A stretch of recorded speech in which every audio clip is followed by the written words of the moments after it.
Hi everyone, this lesson is for geometry students. This is chapter 4, trigonometry day 3. So let's get started.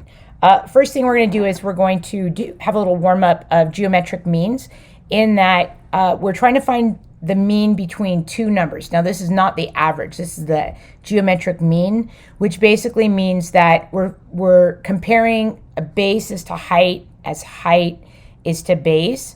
And these are two different sides, meaning the base here being 2, let's say this base is 18, and then we're trying to find geometric mean as this value in between. This is one example of that. So in order to find the geometric mean, you would go base is to height as height is to base. So you're going to go 2 is to x as x is to 18. We're going to cross multiply. We get x squared is equal to 36. And then we're going to square root both sides. And in doing that, we get x is equal to plus or minus 6. However, when you're talking about a length, right, your value is not going to be negative. So that's out. Which of the following side lengths? We have 4 different sides of a triangle. Which one of these would form an obtuse triangle? Well, the rule is that when you add the sums of the two sides, and they equal each other, then that's a right triangle. If you add the sum of the two sides, and we're talking about the smaller sides, and the hypotenuse, or the longest side, is greater than the other lengths, then that would be obtuse. And when you're adding the squares of the other two sides and the hypotenuse is less than the other two sides, the sum of the two sides, then that triangle is acute. Okay, so that's what we're looking at. So we have a 6, 8, 10. Most of you recognize that 6, 8, 10 as being a right triangle. What you would do is you would say 6 squared, which is 36, plus 8 squared, which is 64. If this equals 10 squared, then that is going to be a right triangle, which it does.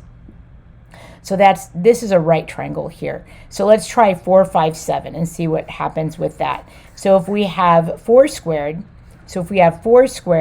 plus 5 squared, and what is that relationship to 7 squared? Well, 4 squared is 16, 5 squared is 25. And so we have 1, 2, 3, 41, and comparing that to a 49. And so we know that the hypotenuse squared is greater. So what that means is right here, if your hypotenuse, see this, is squared, that value is greater, then that's obtuse. So far we know that this side right here, that triangle, is obtuse. Now let's try the other one. We have 4 squared plus 5 squared. We already know that that's 16 plus 25, which is 41. And comparing that to 6 squared, which is 36, that would make this triangle acute. 1, 4, and 9. 4 plus 1, by the way, is not greater than 9. See how we have 5 plus 4, which is 9, is greater than 7. 5 plus 4, 9, greater than 6. But 4 plus 1, what that is telling me right there is that this triangle actually doesn't even exist. Because remember, the sum of two sides has to be greater than the third side, which it isn't in this case. So this triangle is just not possible. And then this one's acute, this one was right, and so this second one is the one that was obtuse. So our learning targets are basically using the tangent ratio to find measurements and angles. And also, if there's any part of probability, we might use that.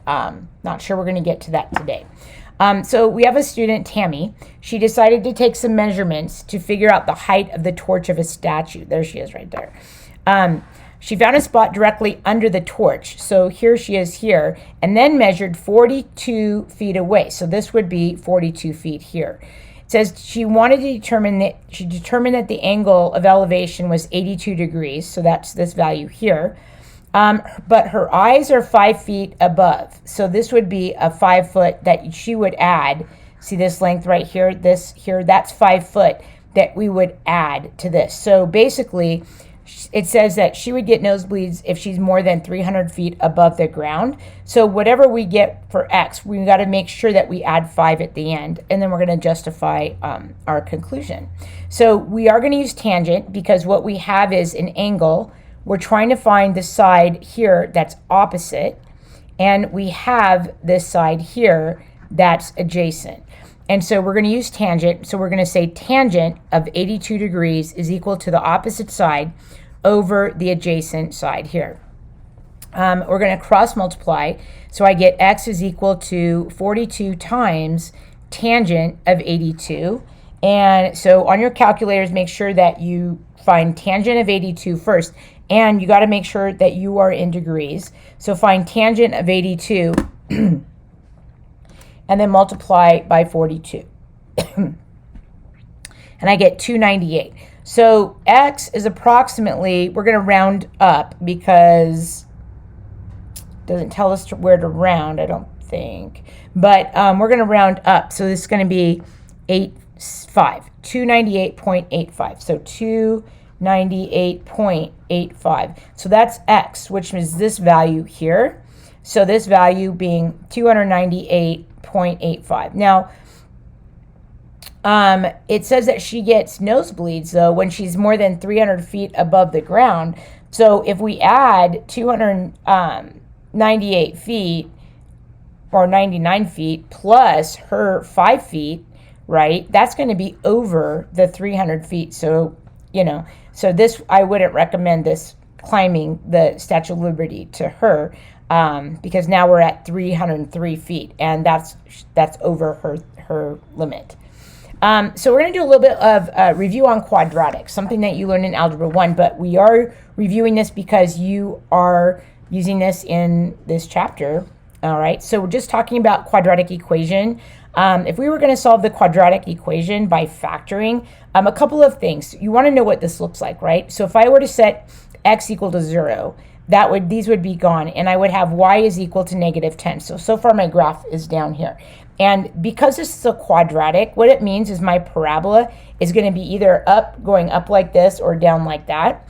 So depending on if it's positive or negative. Because my x squared value is positive, it's going to look something like that. This value is just my y-intercept at 0, negative 10. To solve this by factoring, I would set y equal to 0, and then I'm going to try to factor. The reason why we're factoring and we're trying to solve this quadratic is to try to find, the whole purpose is to try to find the x-intercepts. That's why you would solve a quadratic. That's the only reason you would solve a quadratic, intercepts, okay? And when you're solving for x. So you're going to set y equal to 0, and we're going to factor what multiplies to be negative 10. So that's going to be a positive 5 and a negative 2, and that's going to add up to be 3, which is what we want. We're going to split this up. We get x minus 2 equals 0. We get x equals 2. We get x plus 5 equals 0, so x is equal to negative 5. So we have two solutions, and what these solutions are, we call them solutions, but they're also what we call roots. So at 1, 2, 3, 4, 5 here, and at 1, 2 here, our graph goes through that. So I'm not saying this is my y-intercept, not my vertex, which basically means that my graph probably comes down a little bit like this and then comes back up and does that. So there's a quadratic. Solving a quadratic, again, when you're solving a quadratic, you're looking for the x-intercepts. And, you could call those anything, like you could call them zeros, another name for those, solutions, x-intercepts. So this is the quadratic formula. X is equal to the opposite of b plus or minus the square root of b squared minus 4ac all over 2a. And this comes from the general standard form, which says ax squared plus bx plus c equals 0. And so where they find the a value is in front of the x squared term, and the b value is in front of the x, and the c value is the constant that's by itself. You use this again to solve the quadratic. So again, if I'm trying to solve the quadratic, I'm looking for the x-intercepts, or where my graph crosses the x-axis. Again, we could call those zeros, or we could call those solutions. So let's use the quadratic formula for this one. So again, you're given this form. I know that if x was 0, my graph would cross at negative 5. So right off the bat, we know that this is my y-intercept at 0, negative 5. That's my y-intercept, not my vertex, but the y-intercept. So that being said, let's use the quadratic formula, which says x equals the opposite of b. So what I like to do is I like to, on the side, just say what's a, b, and c. Label those. So a is what's in front of the x squared term. See, like that? So that's going to be 2. And take the sign with it. B is equal to negative 3, and C is equal to negative 5. So I'm going to take those values, and I'm going to plug them into my quadratic formula, which says x equals the opposite of b, so that's 3, plus or minus the square root of, now I'm going to go b squared, so negative 3 squared is 9, minus 4 times a is 2, times c is negative 5. I'm going to move this over just a little bit. Oops, not that. This. There we go. All right. And so then b squared, the opposite of b, plus or minus b squared minus 4ac, and this is all over 2a, so 2 times 2. So we have x is equal to, and so we're just going to simplify that stuff inside. So that's what we call the discriminant, by the way. So this is going to be, do the parentheses first. So you always do this stuff here first. All right, so that's negative 8 times negative 5, which is 40. So positive 40, and then I still have this 9, and then this is all over 4. So 40 plus 9 is 49, and the square root of 49 is 7. So that means x equals 3 plus or minus 7 all over 4. And again, you should get 2 solutions because it is quadratic. So we're going to split this up, and we're going to say 3 plus 7 divided by 4, and we're going to say 3 minus 7 divided by 4. And so 3 plus 7 is 10. 10 divided by 4, we're going to divide by 2, is 5 over 2. And then 3 minus 7 is negative 4. Negative 4 divided by 4 is negative 1.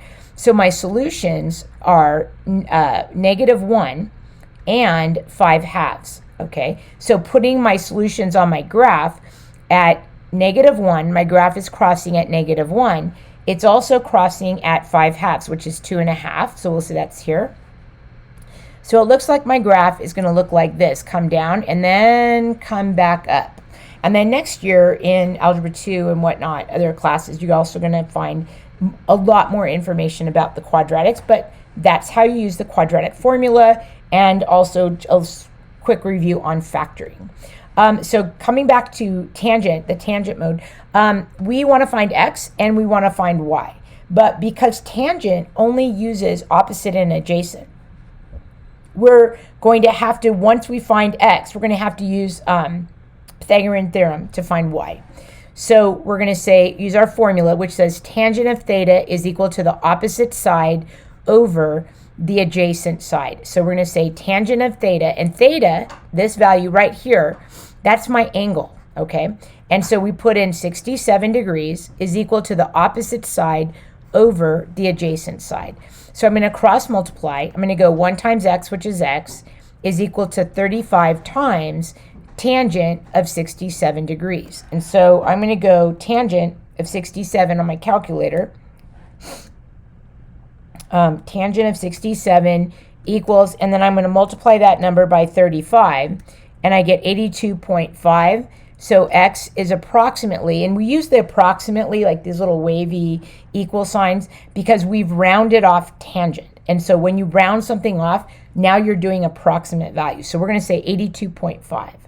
So 82.5. And so that's the length of this value here, 82.5.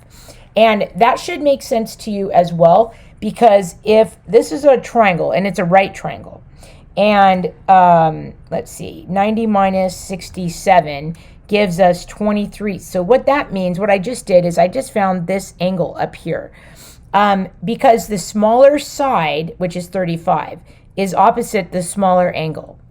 And the larger side, so 82 is bigger than 35, is opposite the larger angle. So that's just sort of a way that you can double check your answers too. What we need to do here now is to find y, and I'm going to use the Pythagorean theorem. So I'm going to say 82.5 squared plus 35 squared is equal to y squared. So we're going to say 82.5 and square that on your calculator plus 35 square that on your calculator, and you get a sum of like 8,031. So I get 8031.75 or 0.25 is equal to y squared. So to find y, to get y by itself, we're going to square root both sides. And so we're going to square root this value, and we're going to square root that value. So I'm going to square root my answer, and in doing that, I get about 89.6. So we'll say this is about 89.6. And so that would be what y is equal to, 89.6. Cool. Find the value of each variable. So again, we are going to, I know if this is 18, this looks like an isosceles triangle, which is great because that's going to split this up into 2 equal parts.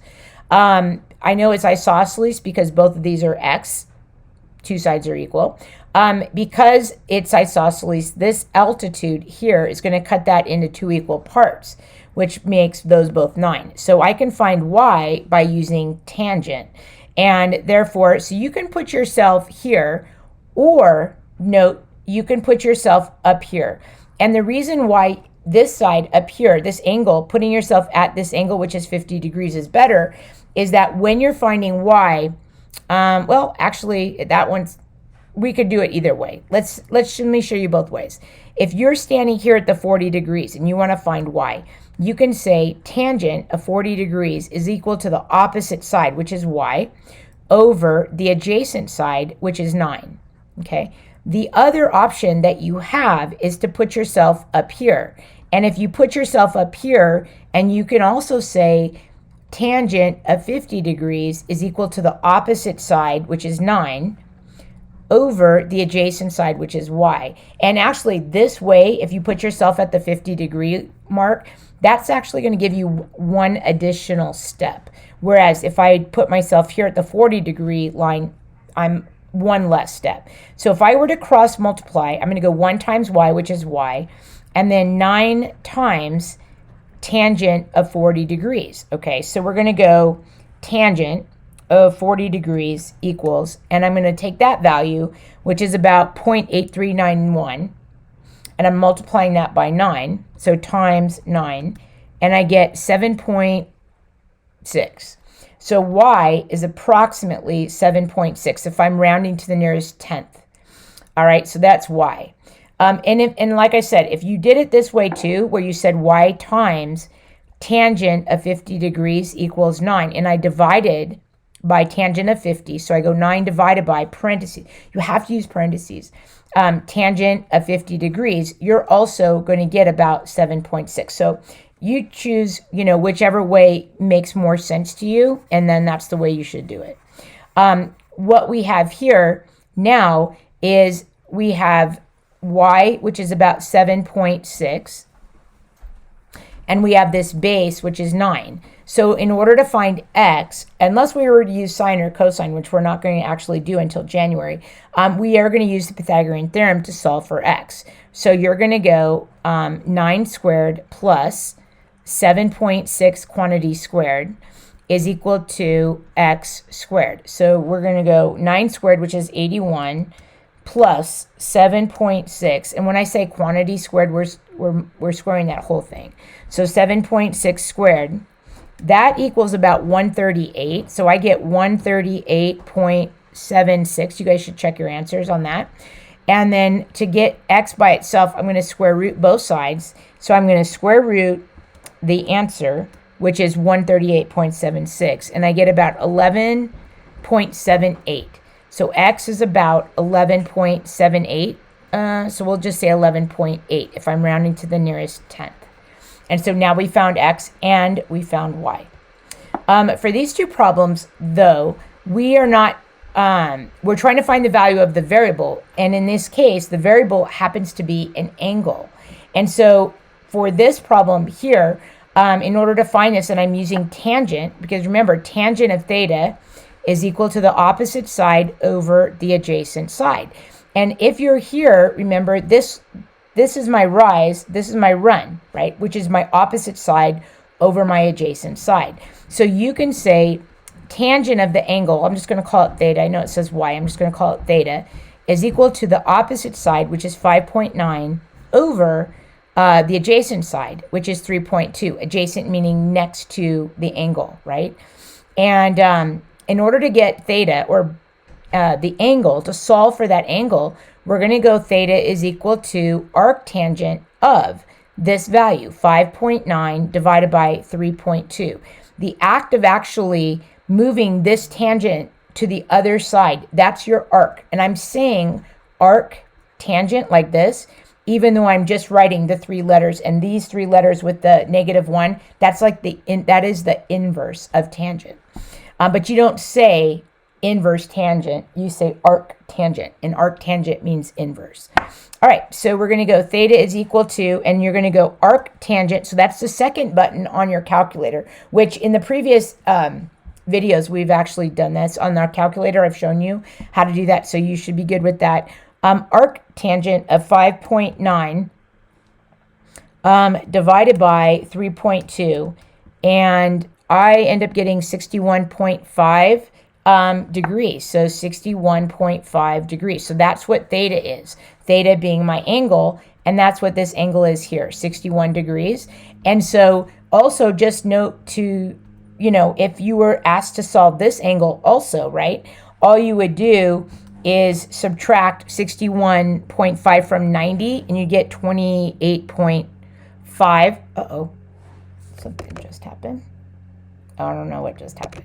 Let me do this here. Okay, let me fix this. Anyway, just kind of tilted. All right. Well, I'm not sure why that happened. Okay, so just gonna get rid of that. All right, so now what we have is, we know that 61.5, so this is 61.5, and so then this angle would be 28.5. So 28.5, and those are degrees. For this problem, though, the problem on the right, this is a little bit trickier because in order to use tangent, which is the only one we have, right, put yourself at the angle. And then what's happening here is you're going to say tangent of the angle, here's theta, is equal to the opposite side over the adjacent side. But I don't have that. I don't have x. So before I can find theta, because I'm only using tangent, I have to use the Pythagorean theorem to find x. So we would go 17 squared plus x squared. So that's 17 squared. Let me make that a little higher. Plus x squared is equal to 39 squared. So I'm going to go 39 squared. It's about 1521. I'm going to subtract 17 squared, and I get 1232. So x squared is equal to 1232. So now to find x, I need to square root both sides. So I'm going to go square root the answer, and I get 35. So about 35. So this value here is 35. So now to find theta, right, I'm going to go opposite side over adjacent side. So tangent of theta is equal to 17 over 35. Now remember, to get theta, or the angle by itself, you have to take this tangent and move it to the other side of the equation, which is the inverse. So we're going to say arctangent of 17 divided by 35. So arctangent of 17 divided by 35 is about 25.98. So we're going to go about, theta is about 25.9 degrees. 25.9 degrees. And so that's what theta is. Right on. Okay. For this problem here, Sam is flying a kite on a 40-meter string. So we know that the string is 40 meters. The angle of elevation to the kite. So I'm going to make this into a right triangle because they're already talking about the angle of elevation, which is this value going up, is 35 degrees. Okay. Sam's hand is 1.8 meters above the ground. So this distance here, which is also this distance here, is 1.8 meters, okay? How high is the kite off the ground? So we don't know, we have to use that value there. And this problem here, actually, whoa, I'm going to have to actually show you how to use a different method because we don't have opposite and adjacent, and we don't have this length down here. So I'm going to show you one of the other values. So we know that sine, we have three trig functions that we use in this class. We have sine of theta, we have cosine of theta, and we have tangent of theta. And tangent of theta is what we've been working on. But with tangent, you need the opposite side over the adjacent side, which we don't have either. So this is a problem. So then, therefore, cosine, just a note, cosine uses the adjacent side over the hypotenuse, okay, which we don't have the adjacent side, but we could find that if we were looking for this ground distance here. But sine of theta is actually asking us for the opposite side over the hypotenuse, okay? And that's what we're going to use, okay? So I'm going to erase this other stuff. My fault for putting this in here. So we'll just do this just to solve it, and then we'll come back to it when we go back to trig functions in January. Sine of theta. So sine is the same thing in that you still put yourself at the angle here. So we're going to say sine of 35 degrees is equal to the opposite side, which we're trying to find x, over the hypotenuse, which is 40.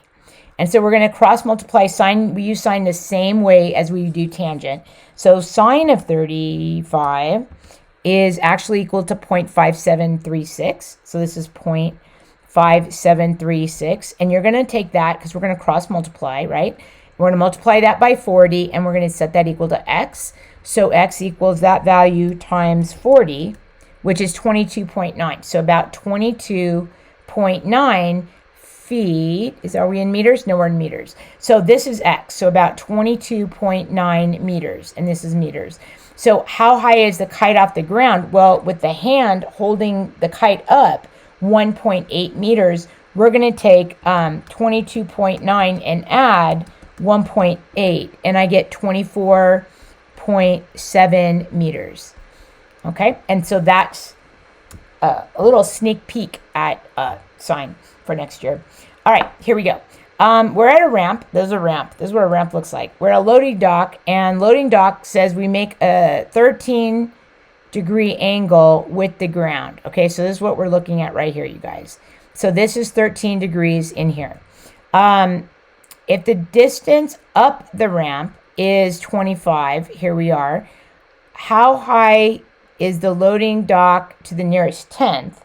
We already know, the ramp says if the distance up the ramp to the loading dock, oh, that's actually over here. Hold on, hold that thought. I'm afraid this might be another question that we don't have that answer to. So that in this case, if you were here, right, this is us. Yeah, I'm going to show you cosine now. Isn't this interesting? So cosine of an angle. Remember, I was just talking about that on the other previous page. Cosine of an angle, which is 13 degrees, is equal to the adjacent side over the hypotenuse. And if that's the case, then we would say cosine of 13 degrees is equal to the adjacent side over the hypotenuse. And we're going to cross multiply again. So we're going to go x is equal to 25 times cosine of 13 degrees. So let's do that. 1, 3, which is 0.97. And we're going to multiply that times 25. And I get about 24.5. So x is about 24.5. So that's this value here, 24.5. But they want to know how high it is. So that's that value there. So now I can use Pythagorean theorem. Or I could also use tangent. Let's use tangent. So tangent of 13 degrees is equal to opposite side over adjacent, which is 24.5. Thanks to cosine, we just found that. We're going to cross multiply and go x equals 24.5 times tangent of 13. So tangent of 13 is 0.23 times 24.5, and I get 5.67. I'm going to get 5.7. So this is about 5.7 feet up. Cool. All right, now we've done both sine and cosine and tangent. So we have a 10-foot ladder. It's leaning against the wall of a house. It makes an angle of 64 degrees with the ground. How far up the wall is the ladder? So here we go again. Again, I don't have tangent. Look at that. No value down here. Such a shocking thing to happen, right? So what's happening is this, is that if you're not given this value here, you really technically can't do the problem unless you have, some sort of device that will measure the angle for you. But at the same time, we could use sine, because I know that sine of the angle is equal to the opposite side over the hypotenuse, whereas tangent is opposite over adjacent, but we don't have either one of these. So you can't solve the problem with two unknowns. You can only have one unknown. So let's use sine. We're getting used to this. So sine of 64 is equal to the opposite side over the hypotenuse. We're going to cross multiply, and I'm going to go 10 times sine of 64 is equal to x. And so therefore x is equal to, let's go sine of 64, which is about 0.8987 times 10. And that's going to be 8.99. So it's about 8.99. And again, we rounded, so you should have that little happening. So it's about 8.99 feet up the wall, so about 9 feet up the wall. So learning targets, just you applying your knowledge of tangent ratios. We actually got to do some sine and cosine problems, as well as we didn't do any probability, so that's the next thing we're going to do. But we do have a model. We were doing a bunch of modeling, and you do have homework, which is a worksheet that is provided for you on your slate. So check that out. Thanks so much for watching.